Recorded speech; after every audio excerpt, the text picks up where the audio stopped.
If you love the look of high-end decor but need an affordable way to decorate your home, then you'll love what I'm going to share with you today. Hey there, my name is Sandra and you're watching The Schwowin's Nest. Starting with these spindle fence post toppers, I'm rubbing on some candle wax so the paint can be distressed easily to reveal the wood under the paint. Decorative objects are a wonderful way to add character and charm to your home. All of the high-end websites like Pottery Barn and Crate and Barrel have various pieces that usually cost $30 and up, and sometimes reach over $100. I found 3 of these fence toppers for $5.99, and I think they're going to make beautiful bookends. I'm still a farmhouse girl at heart, so I chose white for this project. The paint I'm using is from DIXIE BELLE, and it's called Silk because it's a paint, primer, and top coat all in one. But you can definitely use any type of paint on wood pieces. I've used chalk paint, acrylic paint, and even just regular house paint like latex.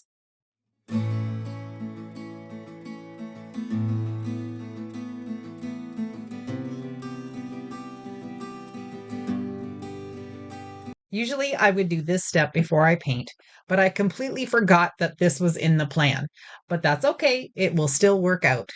I'm using hot glue in a fondant mold, and then once that's dry, I'll be able to release it from the mold and glue it onto the wood pieces once they are dry. This is just going to add a little extra embellishment to the pieces.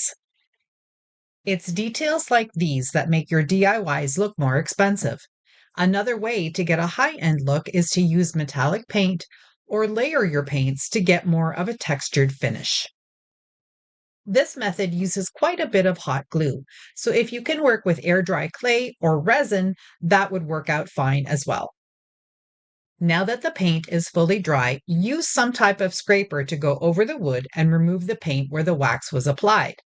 Right now I'm using a letter opener, but then I'm going to switch to a plastic scraper, which does work out a little bit better.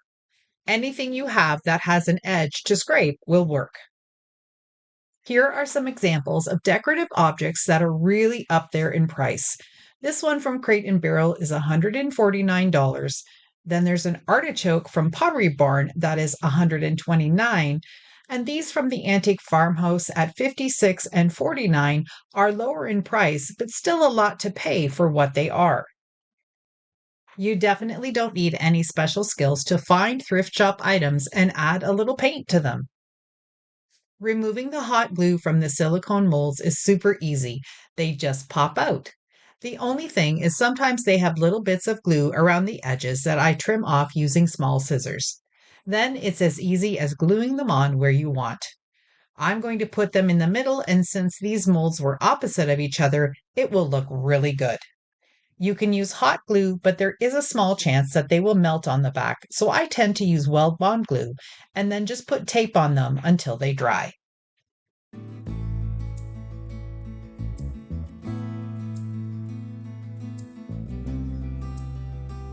Of course, the molds have to get painted the same color, and once that dries, I'm going to make them look even more aged using brown antiquing wax. You could leave them the bright white if you want, or any other color that you chose. I just happen to love distressed home decor. Using a tiny pointed brush really helps to get into all of the nooks and crannies of these molds. Applying the wax with a fan brush helps me distribute it a bit more evenly than just wiping it on with a rag.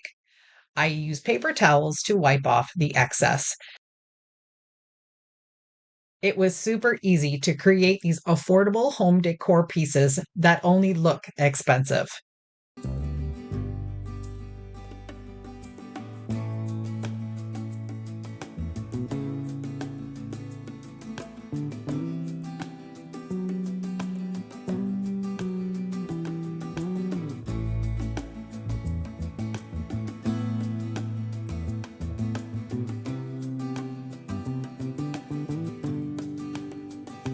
For my next project, I'm using a ribbed vase that I've had for quite a while because I have a collection of blue glass and I'm slowly using them for upcycling. Before I can paint this one, I'm going to give it one coat of Fusion Ultra Grip, which is perfect for all of those glossy surfaces that we want to paint, but the paint doesn't want to stick to. I'm using this because I had it for another project, but you could also spray it with matte clear sealer or even give it a coat of Mod Podge or anything else that you have that will dull down the shine and allow the paint to stick. The color I chose for this vase is called Conservatory, which is also by Fusion. Again, it's what I have in my craft room, and I've made a New Year's resolution to use up all of my paint before I buy anything new. I love this color. It's a beautiful, soft, mossy green, and it darkens up just a little bit once it's dried. I think the horizontal ribbing on this vase really makes it look high end. So when you're out thrifting, if you see something like this that has the lines up and down or side to side, grab it because right now it's a pretty hot commodity. I gave the vase 2 coats, and now that it is completely dry, I'm going in with the brown antiquing wax again, applying it with a brush and wiping it back with a towel. Let's take a look at some comparable pieces from West Elm. They have a lot of different sizes and shapes of vases that have some type of ribbing on them, whether it's vertical or horizontal. They all range in price from about $50 to $100 depending on the size. This glass vase that I'm working with was about $4, definitely affordable and very similar to the online pieces. Even though my piece is a different color than the similar pieces on West Elm, I still think it's gorgeous.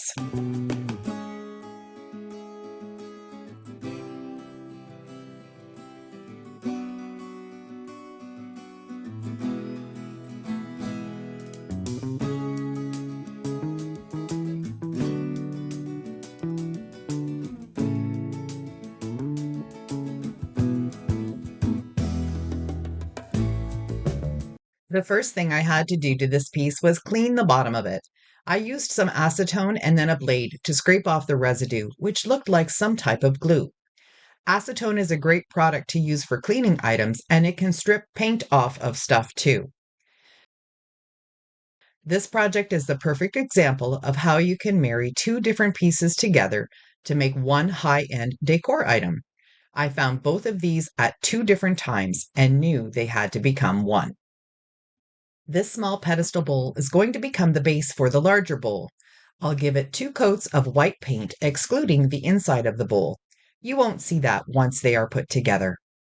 Pedestal bowls seem very popular now, especially on the Pottery Barn site. They have wood, metal, copper, stone, marble, and even paper mache. They range in price from $65 on sale to over $200 depending on the size and style.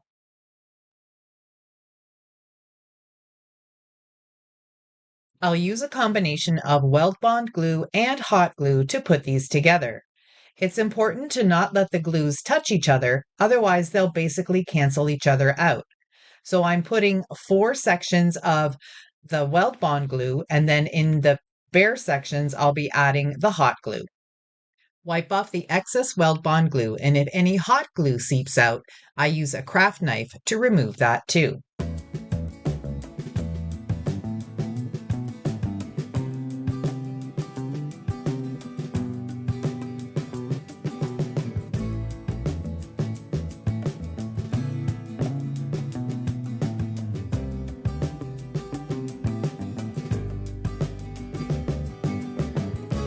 Using the antiquing wax again, you can probably see a little theme going on here. I'll brush it on and then wipe it back, doing the same thing with the wood bowl.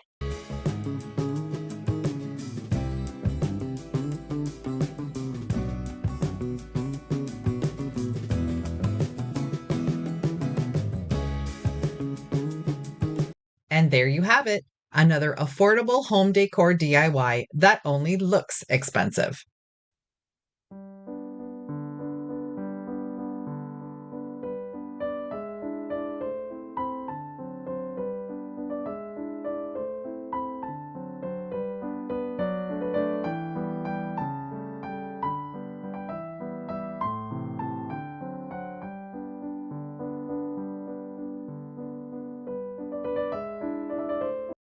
Wall art is always super expensive at high-end stores, so if you have the ability to DIY your own, it's much more cost-effective and still gives you some artistic style in your home. This board was painted black and just waiting for a makeover. Using the Fusion Conservatory green again, one coat is all it needs.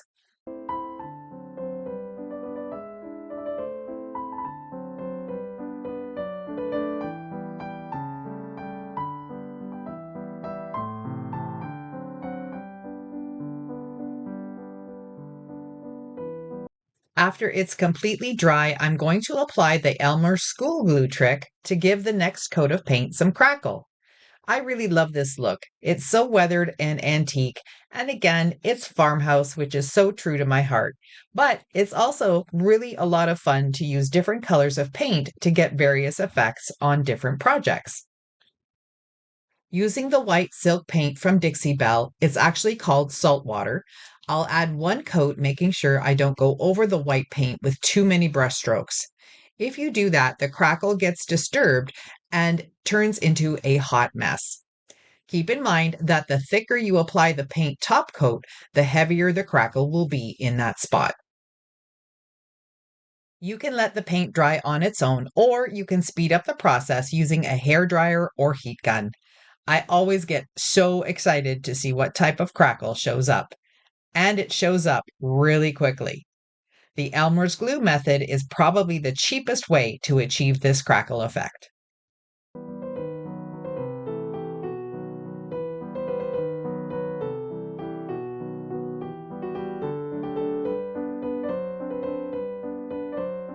So I do actually have a theme happening with my DIYs for this video. All of them are getting some antique wax because I want them to fit together in a cohesive grouping. This time I'm just using a paper towel to add wax to the board. Here are some comparable styles of wall art from McGee Co. They range from $300 to $600. Granted, they have frames which can also be costly, unless you find one at a secondhand shop, but they are still paper or canvas surrounded by wood. Most of the time, you're paying for the name of the artist or the store you're buying them from. I have these Cottage Toile designed rub-on transfers from Dixie Belle. You get 4 huge pages for only $28, which is a lot of transfers. I was trying to do sort of a landscape look on my board with some larger pieces in the front and smaller pieces at the back, but ultimately I decided to use 3 at the bottom to create a bit of a landscape and then a floral border on the top.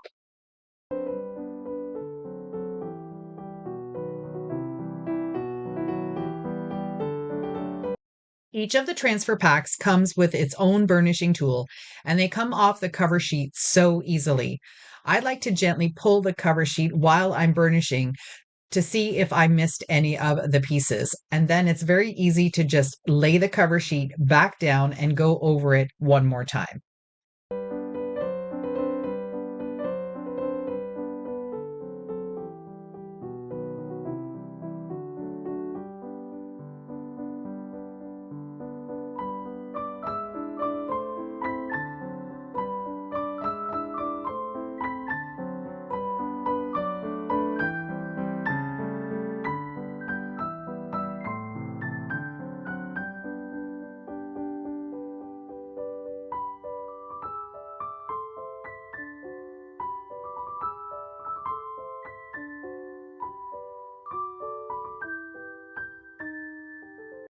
Dixie Belle has a lot of different styles and colors of transfers. If you're interested in taking a look, I have links down in my description box. I will probably be able to get at least another 10 to 15 projects out of this package of transfers, so it's a really good buy.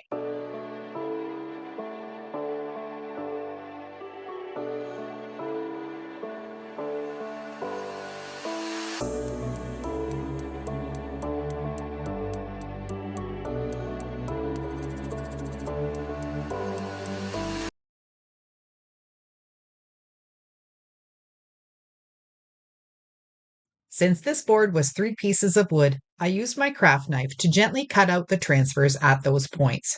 The last step is to seal the board with a clear matte finish. This one is by Rust-Oleum in their chalked line of paints, and once it's cured, it's a rock-hard top coat. This is the one I like to use on all of my furniture pieces.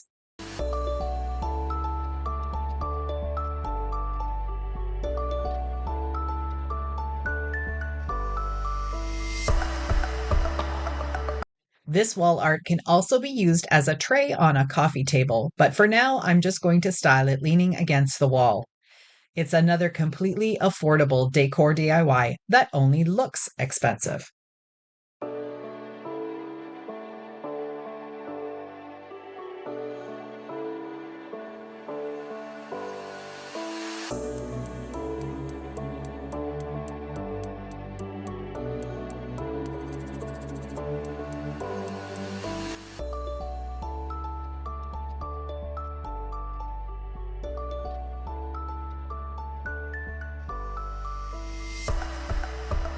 Here's a look at how all of my projects turned out styled together on a shelf.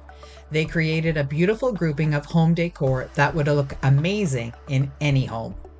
I hope you enjoyed these DIY home decor projects and got some inspiration to DIY too. And if you want to see me shopping for all of these thrift store finds, head on over to my new channel, Schwowin Thrifts. Thanks so much for watching, and I'll see you in the next one.